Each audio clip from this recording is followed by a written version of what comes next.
Seeing none, we'll move on to item number 2. Number 1 will be presented, the presentation by Yuba City COVID-19 Relief Task Force. That's going to occur at another meeting. And number 2, Ms. Langley, a discussion on action on measures to mitigate the impacts of COVID-19 pandemic. Good evening, Mayor and Council. So this is just your bi-weekly update.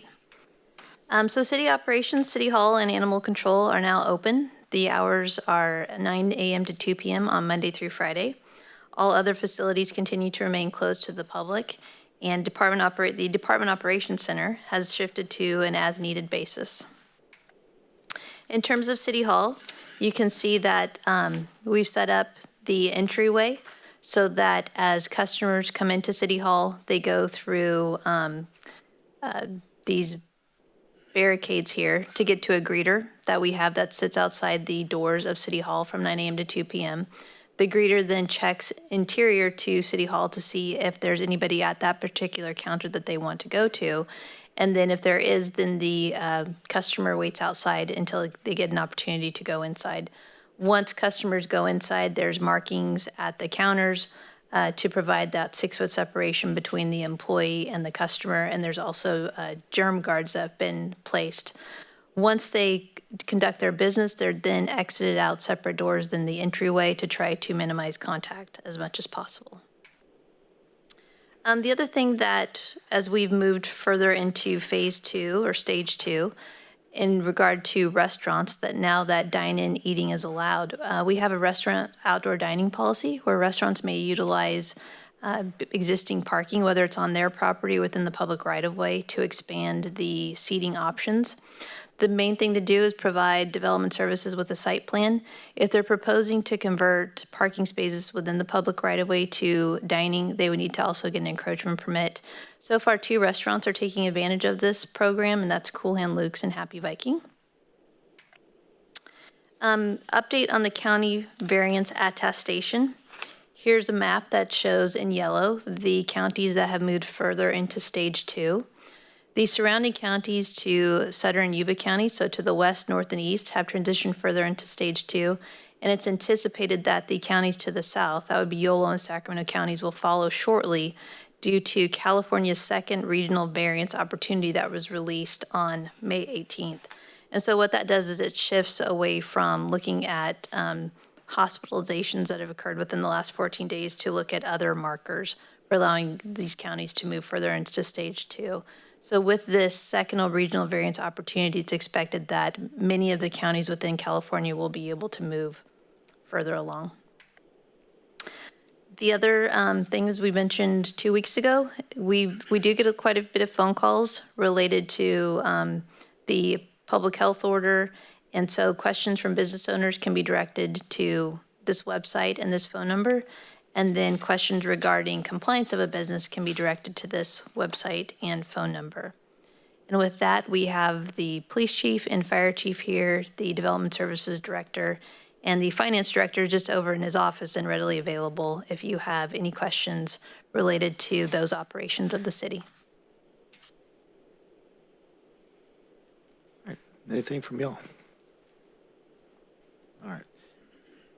Hold on. It's not a question. All right. Well, thank you very much. I'd like to hear if the directors have any challenges that we might be able to help with, or anything you would like us to be aware of. Give you the opportunity to let us know. Chief.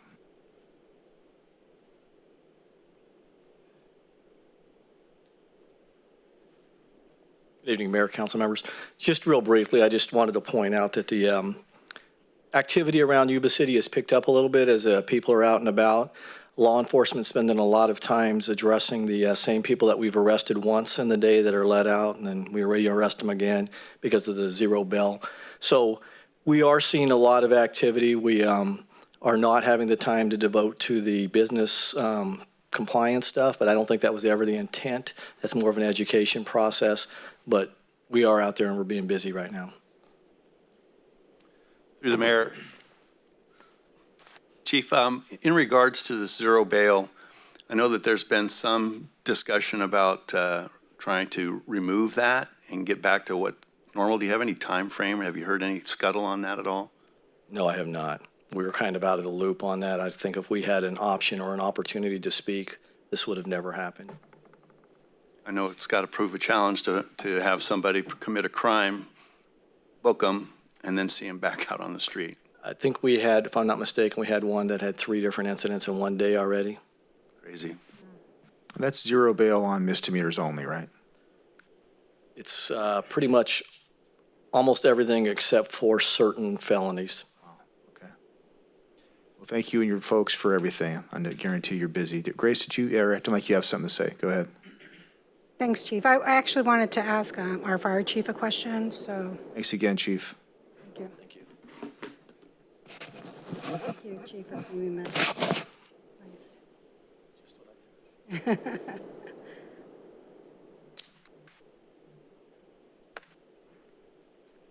Hi, Chief Alexander. Can you give us some more updates about the fires that have occurred here in the last couple of weeks and the results of these fires and how our fire department is helped out? Well, we've had several fires in the last couple of weeks. They're still under investigation at this time. There is some complexity to having fires on a larger scale where we're starting to get numerous occupants that are displaced.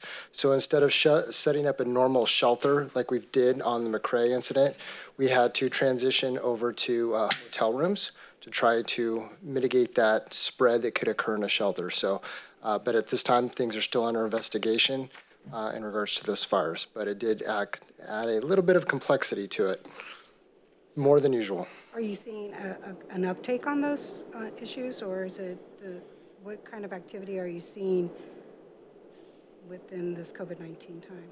Well, we're very busy in regards to just our normal call volume. So we're still having our rescues, our structure fires, and now we're starting to transition into the vegetation fire season. However, we're not seeing a connection between the structure fires that we're receiving.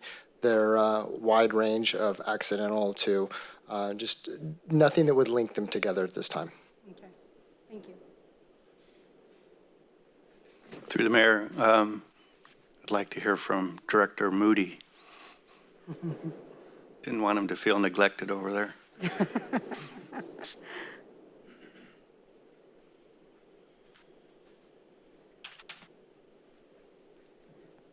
I appreciate the support. All the time. Just maybe an update on any development activity or your take on interest, et cetera. I know it was a topic that was discussed this morning at a Chamber of Commerce Government Affairs Committee. I know you had briefed us that you felt like you started to see some activity, but maybe just give us a little bit more information if you might. Yeah, on the development side, we've been really plugging along. It's been pretty busy this first couple weeks back. I think mainly with a delay in issuing some of the smaller permits like solar that's been really active, and then also some of those small remodels and patios getting ready for the summertime.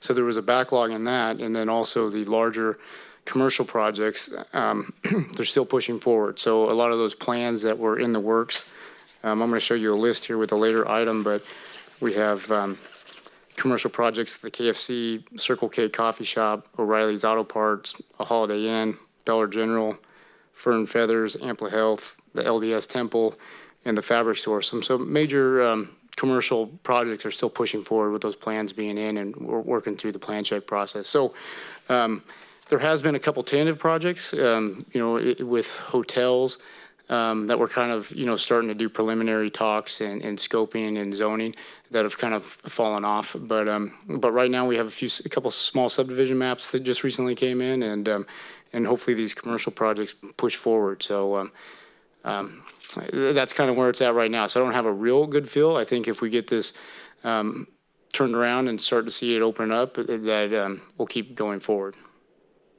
Thank you. And where is Feather River Mills? How is that going along so far? Feather River Mill, so tonight, the rezone, which is the final action of that land use change, is going to be on the agenda with item 6. And that will complete basically the land use issues down there. And so that opens the door for the KFC to have the permit issued and for the hotel to have a permit issued in the rest of the Feather River Mills site, move forward with whatever developments they want in the near future.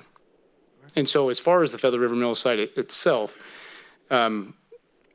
and Diana could add into this, the public works staff, Diana particularly, has been in the weeds on this project for a long duration, but they started excavation here the last week and a half. They're 2 weeks ahead of schedule, and looking like they're going to wrap up soon, maybe the next week, with the land deal transaction happening here in the next few days.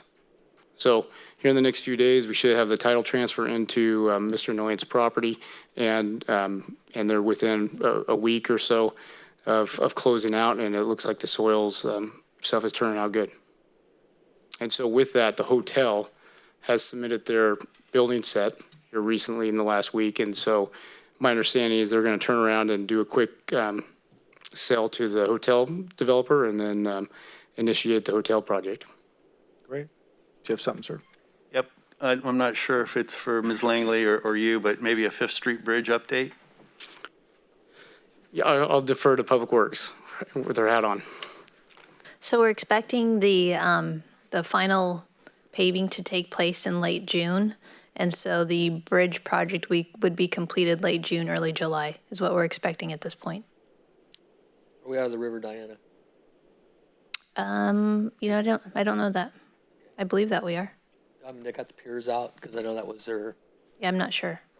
thank you. I'm sorry, what was the question? They got the pier, if we're out of the river yet, to have those piers that are in the water, they have to take completely out. Just wondering if that was done yet. All right, thank you. Okay. The mayor, Yes, sir. I just want to thank Mr. Mooney's department, also Chief Police Department. The last month or so, we've had quite a few panhandlers popping up, and then also people selling produce, flowers, balloons, you name it, throughout the entire community. And it's not fair to our businesses that pay the business licenses and PG&E and rent buildings. It's not fair to them, and I want to thank those two departments for stepping up. They got my favorite number, I think. I say, hey, you got a panhandler here, you got a merchant selling produce there, and they've been taking care of the problem. And short-staffed, I just really want to thank them for taking care of all that, and thank you very much. It's getting ugly. The community's getting ugly. People are just coming everywhere, and there's a street corner, there they are. So I want to thank those departments for stepping up and helping the city look good. All right, very Thank you. good. Through the mayor, I just had one quick question. Mr. Moody, I'm not sure if it's for yourself or Chief Alexander, but as you mentioned, Chief, we're going into fire season, and I'm seeing a lot of our undeveloped lots that are getting quite large with overgrowth. And that should be a concern with the homeless population. They've set fires down in the river bottoms. All it would take is just anyone, not even them, just, a spark that would set those off. Is that something that code enforcement does, or is that something that the fire department, is they're out, we notify the owners of the property that if they're not, cut back within a certain period of time? So, yes, all of the above. And so due to the COVID-19 response and just the coordination with the businesses, code enforcement was about a month behind on getting the letters out, to be blunt, but we're proactively working with the fire marshal and Jesse's department, and then also code enforcement a few weeks back sent letters out with a strict deadline to get those properties cleaned up. And so definitely let me know if there's any outstanding properties out there that staff might not know about, but we're pushing hard to get caught up on those. All right, no, thank you. Good. All right.